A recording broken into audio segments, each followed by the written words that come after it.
guys, welcome back to the Flower Files. I'm Liza, your host with Wildly Native Flower Farm and the Flower Files podcast.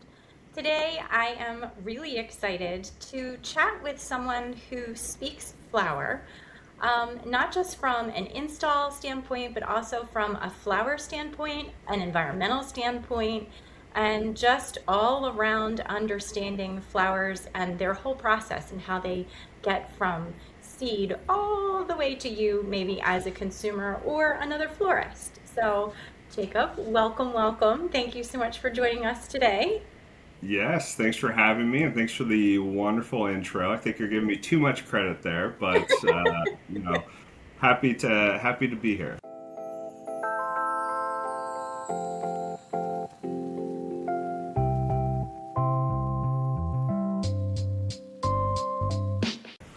I would love to help folks understand a little bit about who you are before we jump in and start asking all of these questions.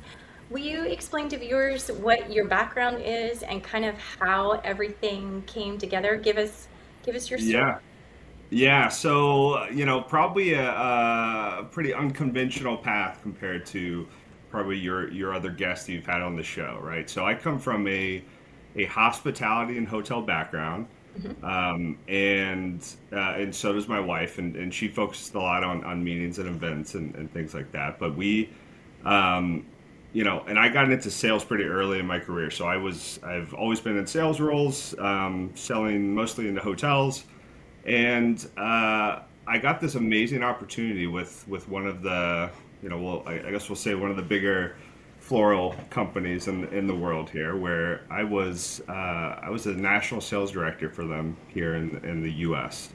Wow. Uh, Are you allowed to and say what hotel?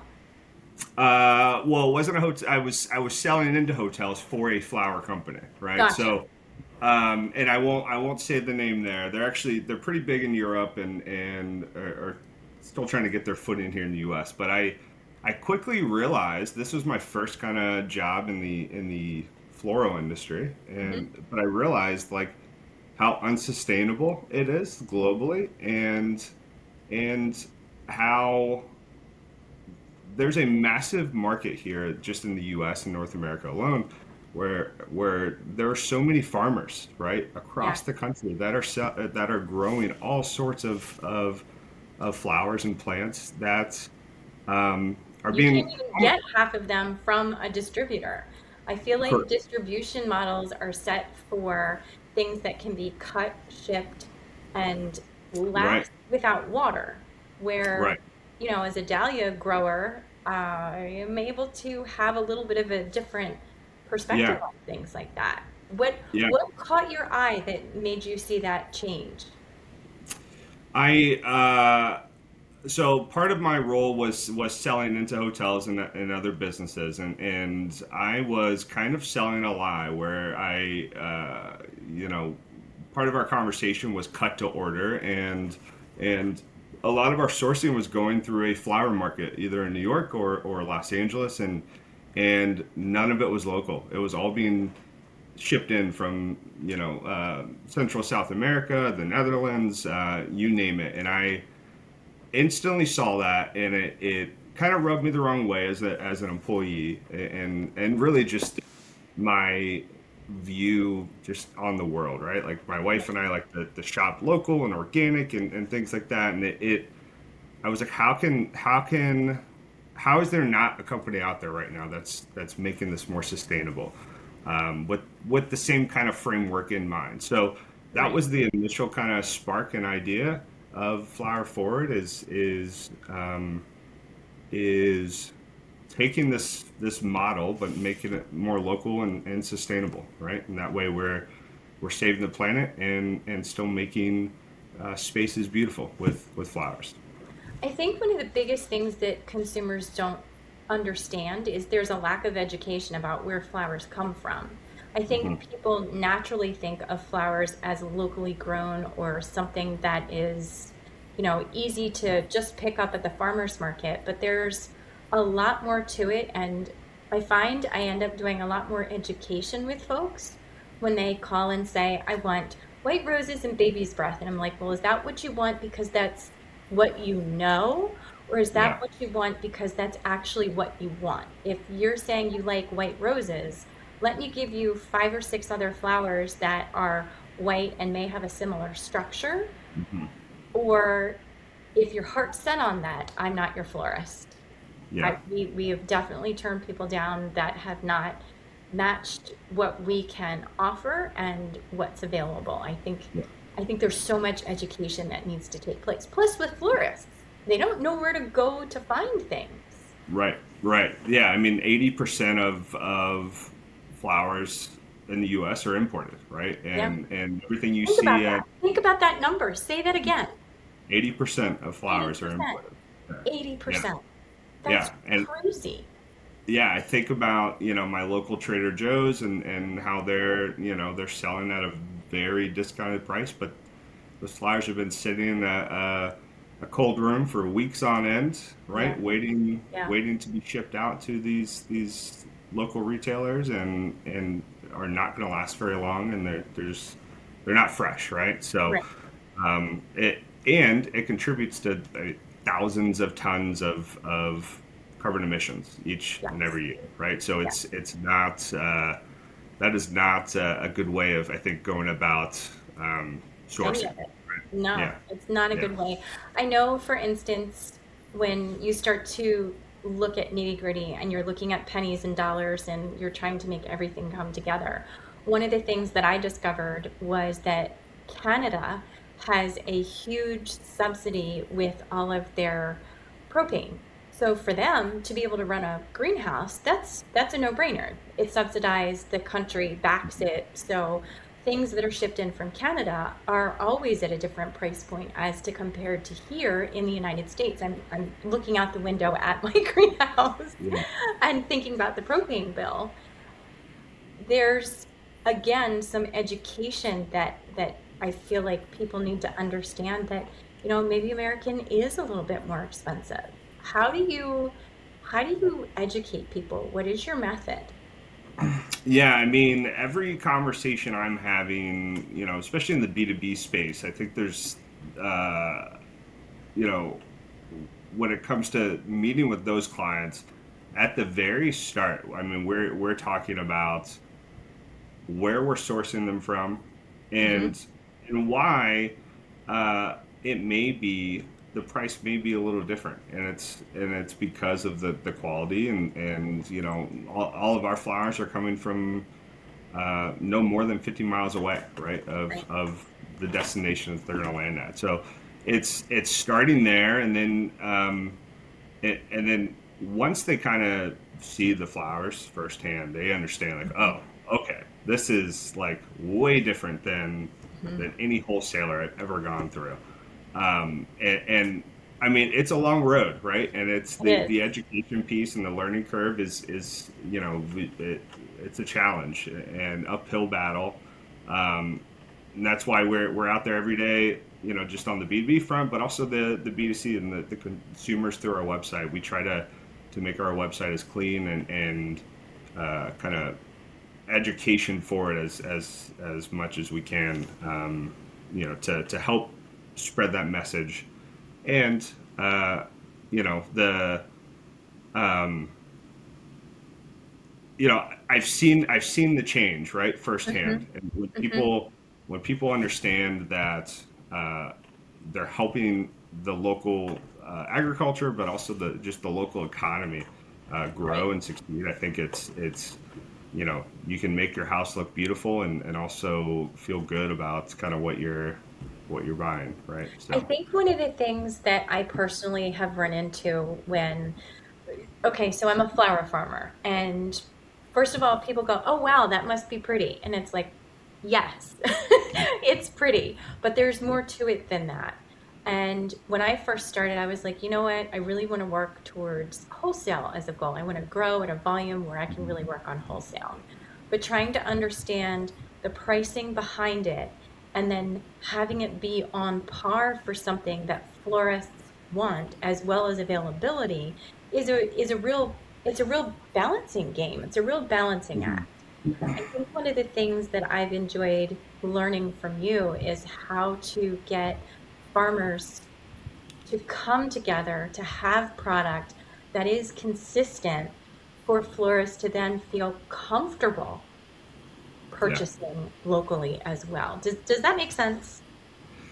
Yeah, yeah, I think yeah, it makes a ton of sense, and that's part of the education piece itself Mhm. is the seasonality and the beauty in that, right? I think Yeah, I've seen someone, I don't know where, I think it was on social media somewhere, but probably, right?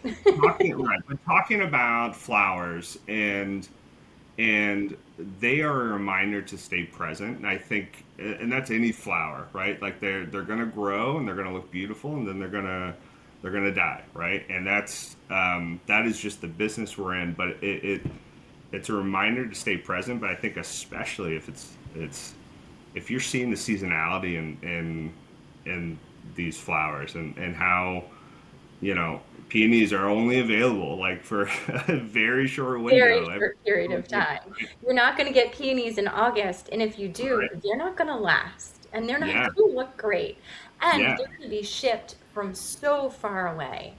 It's yeah. just no. But there's some beauty in that, right? That Yeah, we can yeah, go down the street to our farmer and get those peonies this special time of year yeah, to you know to to enjoy. So yeah. uh, It's like DC is known for the cherry blossoms. You know that they come in and they go out, and that's yeah, it. There's not a secondary yeah, something that happens in, I don't yeah, mean to pick on August, but in August. yeah. Wait till next year, right? Is Exactly. what you have to do, and it's yeah, that's a beautiful thing. We actually, with Flower Forward, when we first started, we've had to adjust it a little bit in the last few years where we were trying to offer specific flower varieties. And on our website, we would have to update it, it seemed like every day, like based off Mhm. the farmer's availability and like what they had available to cut. And it just wasn't feasible for us to do that. So we now, if you go to our website, it's almost like a small, medium, large offering, and it's based off of what's in season. We give suggestions on or descriptions on what possibly could be in this arrangement that you're going to receive as a customer. So it's taken some fine tuning, but like working with these farmers and understanding the availability and the seasonality, it's helped it's helped our customers realize that there's something special with Right. getting flowers locally. So Absolutely. It took a long time for us to, I don't want to say train because they're, people aren't dogs, but yeah, for lack of a better description, help people understand, which is a certain level of training, that we offer designer's choice. We offer designer's choice because every day there's something different happening and yeah, blooming in the field. yeah, Every day there's going to be more of one and less of another.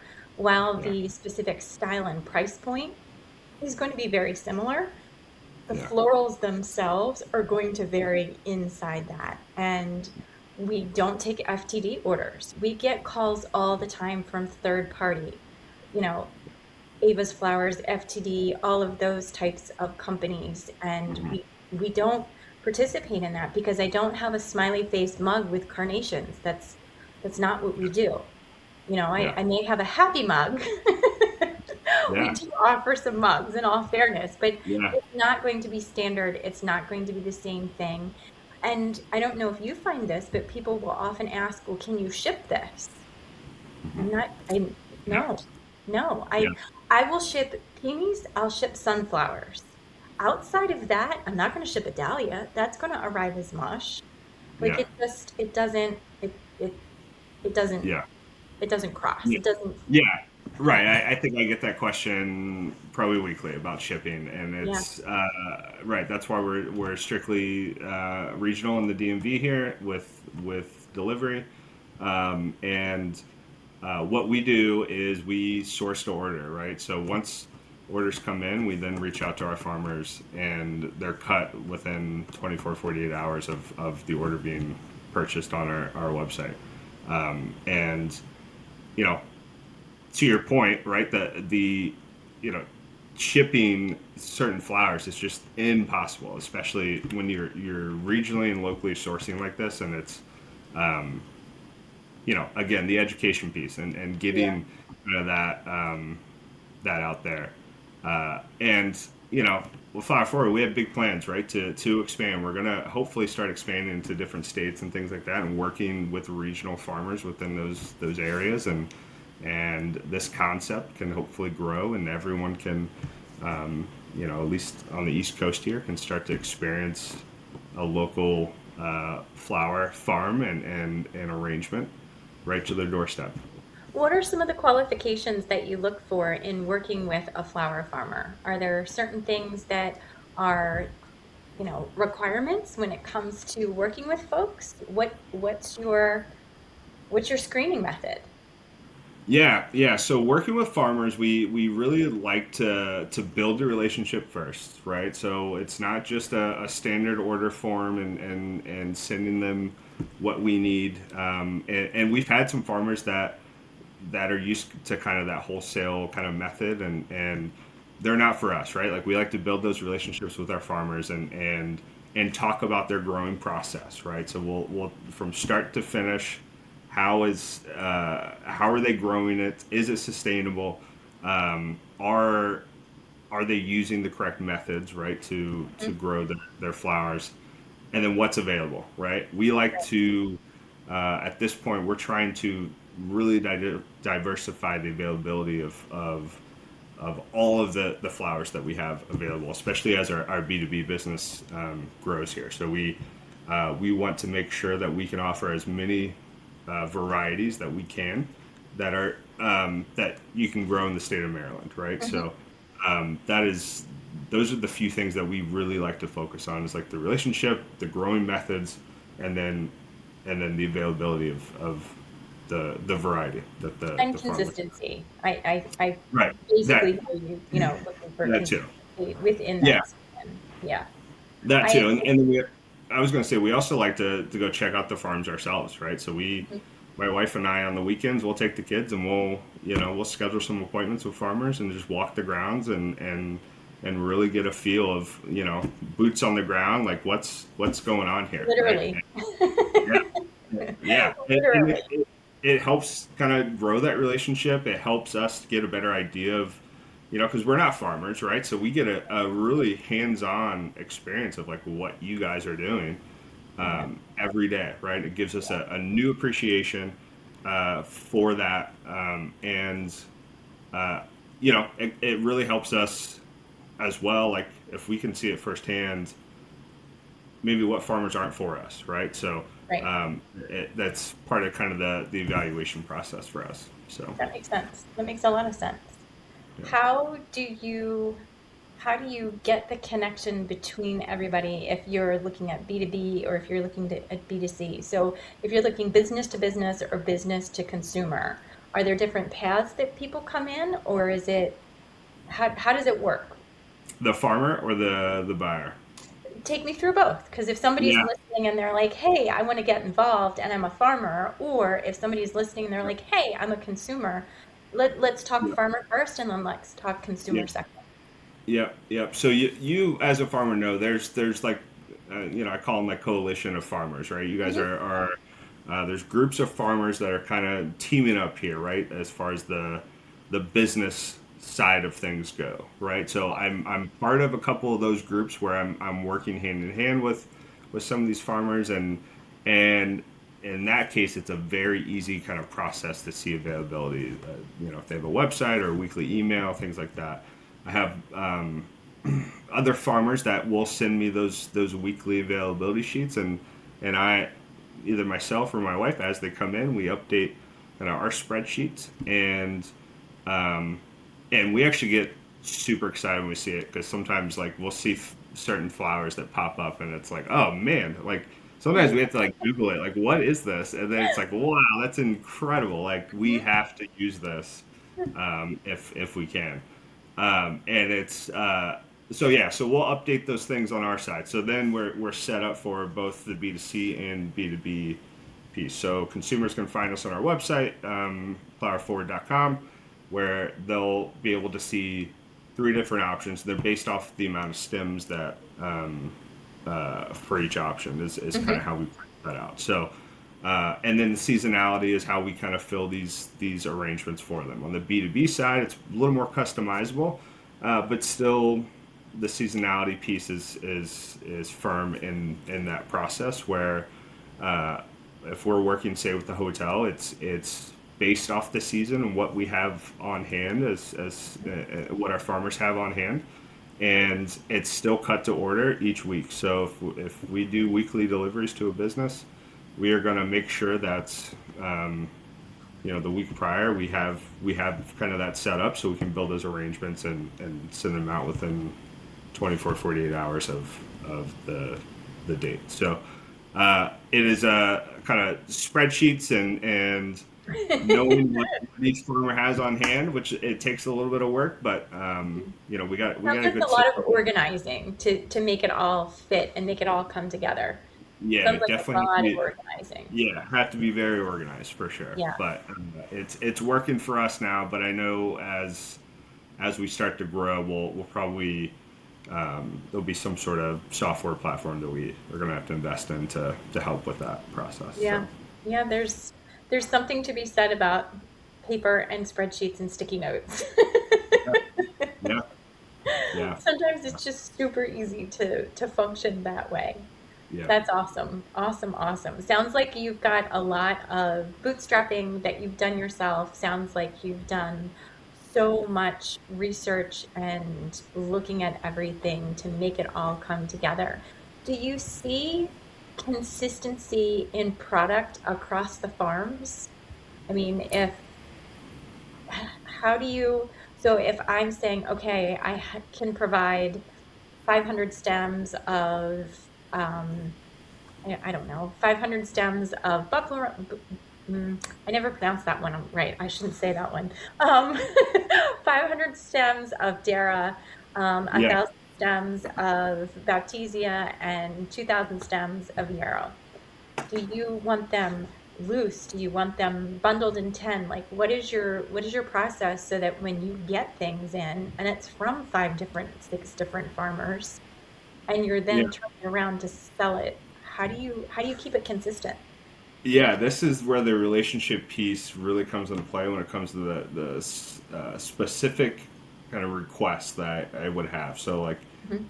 you know, certain length of stems or the bundle Yeah. sizes, I will definitely ask those questions. I come from a sales background, so I'm just not afraid to do it. But if I have that relationship with the farmer, uh, and you know, if I'm asking those questions, Mhm. length length of stem or bundles, uh, the farmers that I have these really good relationships with, they know that it's for a reason, right? It's Mhm. either a request from a customer or it's something we have planned as far as putting the arrangement together, and they're pretty flexible.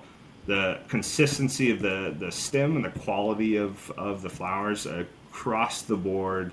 It's pretty rare that we receive a flower that we don't like, right? Or it's I or mean, they're it's flowers. They're all supposed to be yeah. beautiful. Well, right, but uh, yeah, it's very rare that there's something that we would have to send back or send an email for it, just because it's been such a clean process, to be honest with you, That's working with awesome. local members here, That's and because I awesome. think we all have the same goal. Yeah. We want to grow these products that we love, right? These Hmm. flowers that we Hmm. love, and you farmers put in a lot of work and a lot of love, and and we want to give that to people, right? Right. Flower for it. So I think it's just remembering that, and it's been a very seamless process. I think with that message in the back of our That's minds. awesome. That is awesome. So if people wanted to join you or they want to place an order, where is the best place for them to find you? Yeah, flowerforward.com. We actually just revamped our website this year, so it's I took a peek. It looks really cool. It thank you looks so much. It's very inviting, it's very clean, and it's very concise. So Yeah, it really shows everything that you're trying to do in a way that, I mean, it's approachable. It makes sense. yeah, thank you. It took a lot of work to get there, and it's I appreciate that. That's very nice. It means a lot because we put a lot of work into that. But yeah, flowerforward.com. You can find us on Instagram at flowerforward. We're always out and about in the community from Annapolis up to Baltimore. At different events and things like that. So if you see us, come say hi. Absolutely. We're always here to chat and help. So. Absolutely. So what's your favorite flower to get in? Uh, I know well, that's totally putting you on the spot, but yeah. Okay, so I'm gonna say ranunculus just because it's the sign of like spring. Like let's go. things Yeah. are about to start happening, right? And it's Yeah. like a long winter, and it's just ever since I've started working in flowers, it's been my favorite just because of that, but also like the way the petals just open up and the long life Yeah. of the flower itself and how Yeah. you can maybe peel off some of those layers of petals Mhm. and watch it continue to live. I think that's by far my favorite. I love peonies. I wish it was a longer season in a perfect world. Yeah. Um, I love like just the pink big bulb looks almost like a strawberry ice cream of a It you know does. Oh, a and their peony. scent is amazing, Yeah, and the yeah, plant is sturdy. Oh. yeah, yeah. And on our website, my wife and I both love them, so they're all over our the ones that we've sourced. So it's What is the hardest flower that you have to work with? oh, the hardest flower. Hmm. When they Um, come in, you're kind of like, oh, okay. I will say they're very popular, but snapdragons when they come in, they're just kind of awkward, right? Because they're Mhm. long stemmed and pretty fragile too, and Yeah. uh, they're just tough to kind of put into arrangements and I would say, and also like travel, even from the farm to where we're working from, or even say to one of our clients' locations. It's Yeah. just they're real tough to kind of work with. They're beautiful. I love them, but Yeah. it's uh, They you know. they also are incredibly sensitive to the ethylene gas. So Hmm. I know that if something is off in my cooler, my snapdragons are one of the first things that I see any type of indication from that from the snapdragon because I know Yeah. that they're so sensitive. And I can always tell if somebody has fruit in their lunchbox and it's in the wrong cooler. I'm like, who has an apple? Get it out of the cooler. That's funny. That's funny. That's so funny. So, no, they're always like, "Oh, it wasn't me." So I'm like, Yeah. all right." But Yeah. yeah, When no, when we snapdragons are when tricky. we yeah when we first started Flower Forward, most of everything we're doing was from literally our kitchen, and it was a Mm, lot of deliveries to from our online store here locally. But we would clear out our fridge. I mean, everything: apples, onions, yeah, avocados, everything, everything. Get everything. them out just for the day, and we would sacrifice like certain Yeah, things that were going to expire just because these flowers are in there. We didn't want to take the risk of snapdragons dying or something, right? So, no, no, but um, the fridge is a delicate balance though, because if you have them too far back, then they freeze. Like yeah, you gotta yeah, like, yeah. ooh, coolers I've are seen, tricky, tricky, tricky, yeah, yeah. But tricky. we've upgraded a little bit, and no longer working out of our family's kitchen fridge, so it's good. Yeah. Yeah. Yeah. No, when my first growing season, I had a hoop house and I was so proud. I had like 700 iris in there. And I was like, I stagger planted them and I was like, this is going to be great. I'm going to have them in different times and they're going to come on. It didn't matter that I stagger planted them. They all came at the same time and I'm picking them and I'm shoving them in the fridge and I'm taking them out and go, oh my God, they froze. Like, Um, no.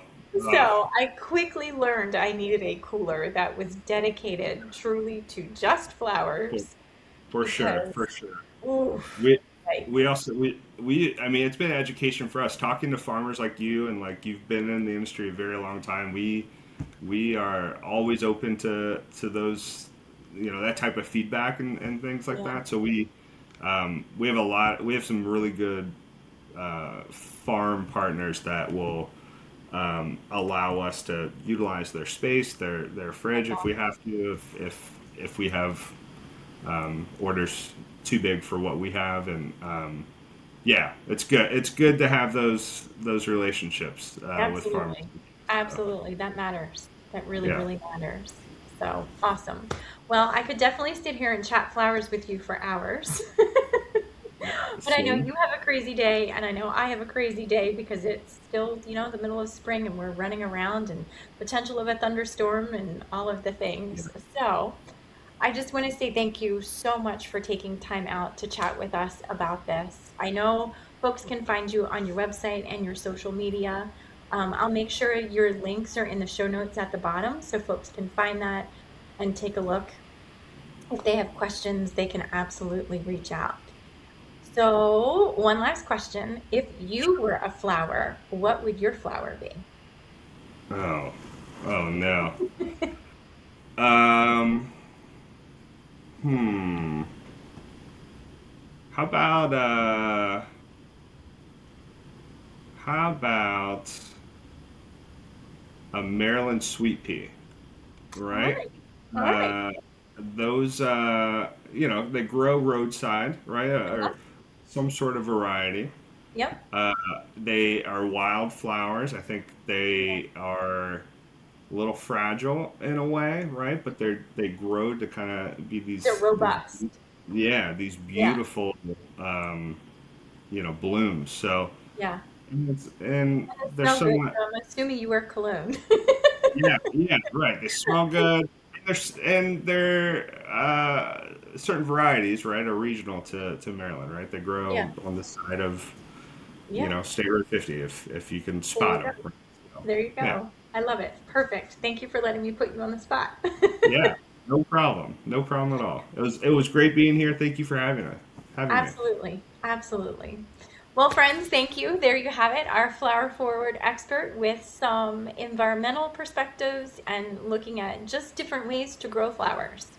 If you liked this episode, share it with a friend. Make sure you hit that like button, do all of the social things, and we will see you next time. Thanks, guys.